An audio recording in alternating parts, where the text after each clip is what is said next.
Welcome to ज्ञान classes. ज्ञान classes SR case में आपका फिर से स्वागत है।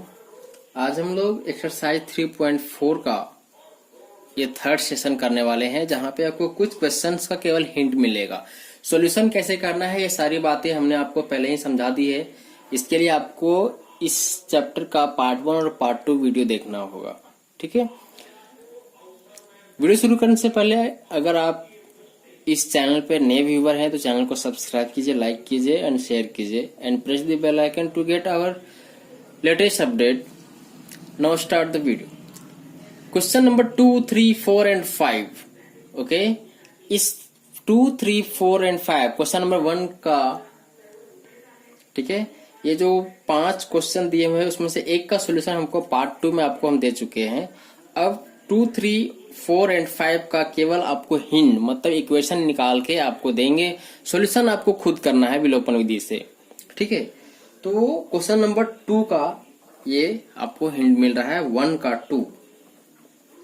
ठीक है, जो लैंग्वेज वाला क्वेश्चन है उसका। ठीक है, तो ये एक्चुअली 2 का 2 होना चाहिए। हो सकता है कि आपके चैप्टर में 1 आ जाए। ठीक है, ये क्वेश्चन कौन सा है सो हम पढ़ के थोड़ा सुना रहे हैं कि 5 वर्ष पूर्व नूरी की आयु सोनू की आयु से 3 गुनी थी। ठीक है, ये वाला क्वेश्चन है। थोड़ा आप अपने किताब के हिसाब से इसको मैच कर लीजिएगा। तो यहाँ पे आपको क्या करना है, सबसे पहले लिखना है माना कि, ठीक है, नूरी की। इस टाइप के क्वेश्चन में सबसे पहले तो आपको जो भी शख्स का नाम दिया हुआ है वो दोनों का वर्तमान आयु को एज्यूम करना है। ठीक है, X वर्ष। और एक और जो हमारे महाशय जी हैं उनका नाम है सोनू। सोनू का वर्तमान आयु Y वर्ष। ठीक है, क्या नूरी का वर्तमान आयु है X वर्ष और सोनू का आयु है Y वर्ष। तो प्रश्न के पहले भाग से या फिर प्रश्नानुसार, ठीक है, आप लिख सकते हैं प्रश्न के पहले भाग से। प्रथम, चलिए लिखते हैं स्थिति। प्रथम स्थिति क्या कहता है कि आज से 5 साल पहले, ठीक है, तो 5 साल पहले अगर आज इसका 10 साल है तो 5 साल पहले 5 साल होगा। अगर आज इसका 1 साल है, x है, तो आज से 5 साल पहले कितना होगा, x माइनस 5 होगा। तो ये हो जाएगा x minus 5 equals to y minus, इसका भी 5 साल कम होगा। लेकिन नूरी का जो आयु था उसको सोनू के आयु के जो कितने गुणित है, वो इनके आयु के केवल 3 गुना थे। ठीक है, तो यहां से आपको एक इक्वेशन मिलेगा। इक्वेशन निकाल के आपको तो कम से कम देंगे ही। तो यहां से जब आप इसको सॉल्व करोगे तो ये हो जाएगा x minus 5 equal to 3y minus 15 या x minus 3y equal to minus 10। ठीक है, ये आपका इक्वेशन नंबर 1। फिर लिखेंगे प्रश्नानुसार। अब ये पहला स्थिति था, अब आते हैं दूसरी स्थिति पे। ठीक है, द्वितीय स्थिति। द्वितीय स्थिति इसका जो होगा वो आज से 10 साल बाद का बात करेगा, तो दोनों का 10 साल पहले तो बढ़ेगा और बढ़ने के बाद वो होता है 2 गुने के बराबर होते हैं नूरी का आयु। तब यहां से आप इसको जब सॉल्व करोगे तो ये हो जाएगा x plus 10 2y plus 20 x minus 2y equal to 10। ये हो गया इक्वेशन नंबर 2। अब यहां के बाद से आपको क्या करना है, विलोपन विधि से आपको सॉल्व करना है। ठीक है, क्योंकि सॉल्यूशन अगर सारे क्वेश्चंस का देने लगेंगे तो फिर वो वीडियो बहुत सारा लंबा हो जाता है। इस कारण से अगर आप मेथड समझ चुके हो तो इतना हिंट काफी होगा आपके लिए। ठीक है, अगर फिर भी आपको समझ में नहीं आता है तो आप हमें हमारे बोर्डलाइन नंबर पे कांटेक्ट कीजिए, आपको पीडीएफ में सॉल्यूशन अवेलेबल करवाया जाएगा। ठीक है, ये क्वेश्चन नंबर 2 के 2 का। अब आते हैं क्वेश्चन नंबर 3 का हिंट पे। ठीक है, क्वेश्चन नंबर 3 कहता है कि 2 अंकों की संख्या का योग। ठीक है, ये वाला क्वेश्चन है। तो आपको सबसे पहले करना ये है कि पहला संख्या और दूसरा संख्या, अगर 2 अंक वाला संख्या है, बात को समझिए, इस टाइप का कोई संख्या मान लीजिए कि 56 है, ये 2 अंकों की संख्या है, तो इसमें से 2 प्रकार के संख्या, पहला तो इकाई के स्थान पे और दूसरा दहाई के स्थान पे है ना। तो इकाई और दहाई का जो संख्या पहले आपको उसको मानना पड़ेगा। तो लिखेंगे माना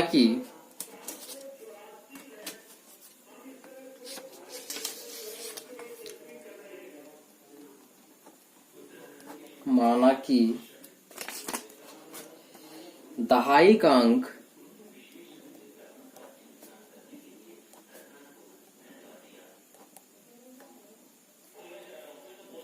x है और इकाई का अंक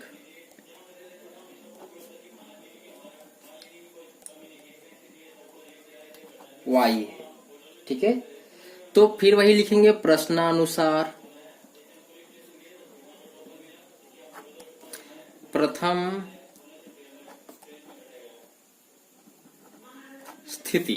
स्थिति क्या है कि दोनों संख्याओं को जब जोड़ दिया जाए तो वो 9 के बराबर होगा, मतलब x plus Y equal to 9।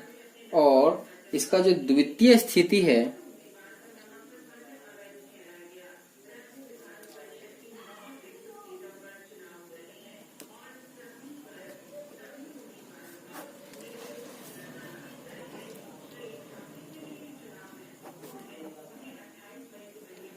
इसको इक्वेशन नंबर 1 मान लीजिए, ठीक है।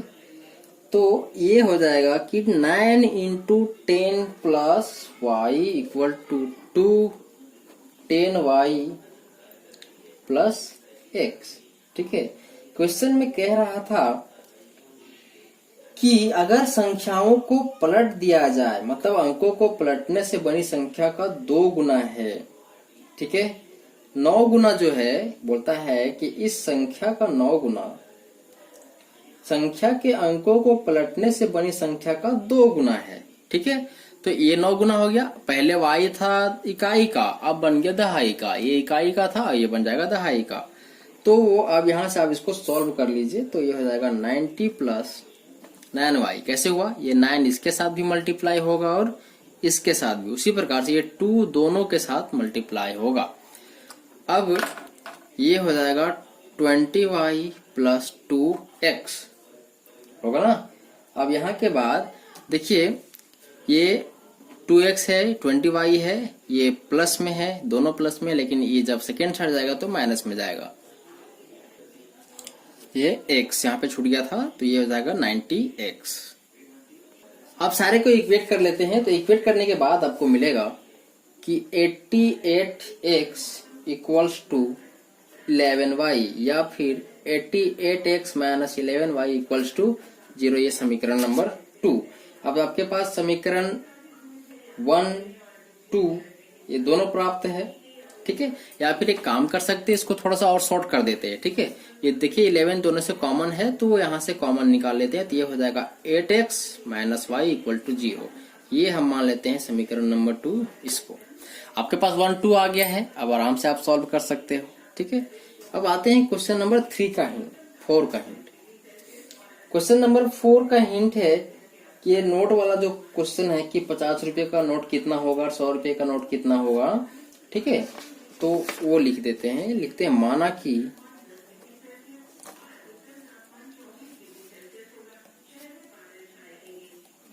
₹50 के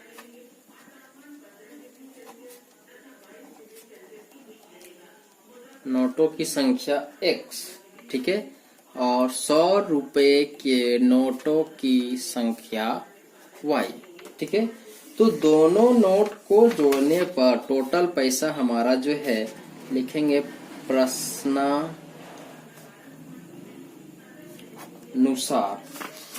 प्रथम स्थिति से क्या है भाई? प्रथम स्थिति कहता है कि 50 रुपया का नोट जो है 100 और 100 रुपया का नोट है 100, दोनों को मिलाकर के टोटल जो पैसा है वो है 2000। देखिए यहाँ से 40 कॉमन मिलेगा, आप 50 कॉमन मिलेगा, तो यहाँ से कॉमन निकाल लेते हैं, ठीक है। कोई इस तरीके से सॉल्यूशन करने में आसानी होगा। और नहीं तो आप डायरेक्ट भी सॉल्व कर सकते हैं, कोई दिक्कत नहीं है। ये हो जाएगा इक्वेशन नंबर 1। और प्रश्न का जो द्वितीय स्थिति है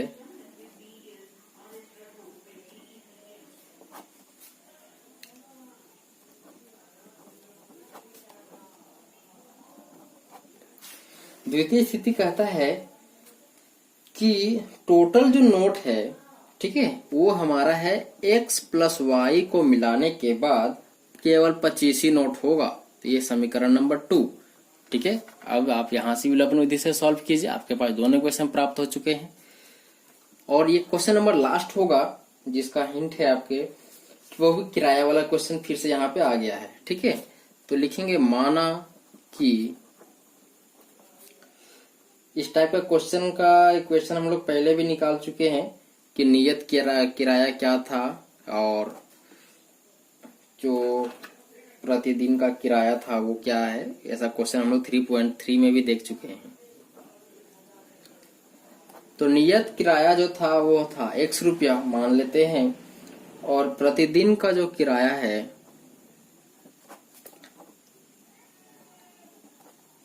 y रुपया है, ठीक है। तो प्रश्नानुसार देखिए, लैंग्वेज तो ज्यादा चेंज होगा नहीं, केवल आपका नंबर ही चेंज होने वाला है। प्रथम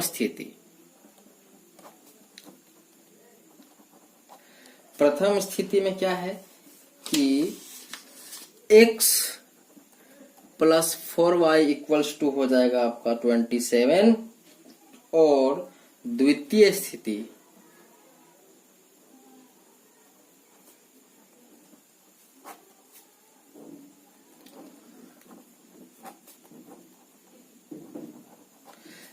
स्थिति में हो जाएगा x plus 2y equals to 21, ठीक है। अब यहां से आपको दोनों इक्वेशन मिल गया, इक्वेशन नंबर 1, इक्वेशन नंबर 2। जब आपके इक्वेशन प्राप्त है तो आप यहां से सॉल्यूशन करोगे, ठीक है। देखिए यहाँ पे x और x बराबर है ना, तो कुछ करने का जरूरत ही नहीं है।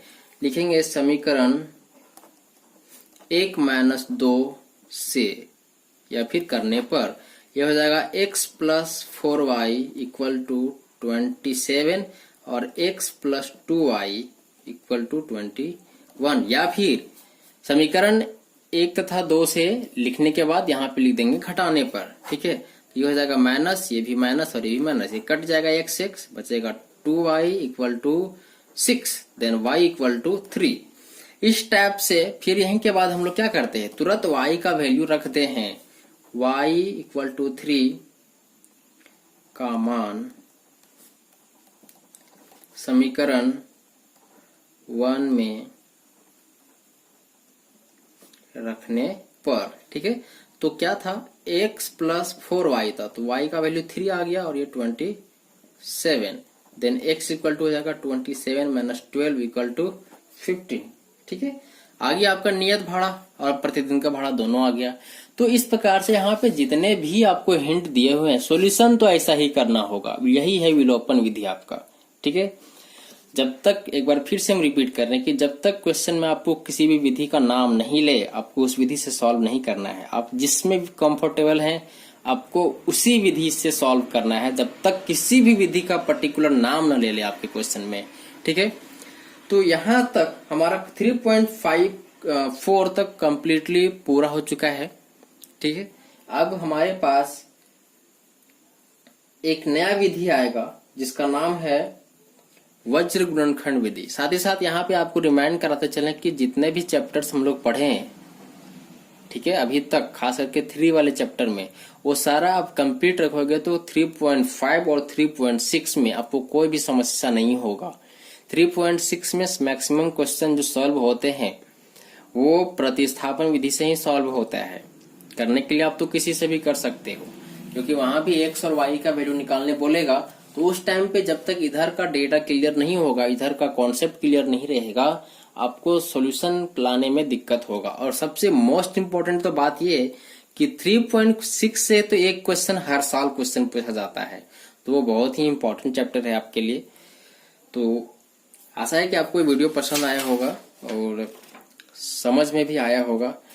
अब आपके पास हम दोबारा उपस्थित होंगे 3.6 और 5 3.5 का वीडियो लेकर के।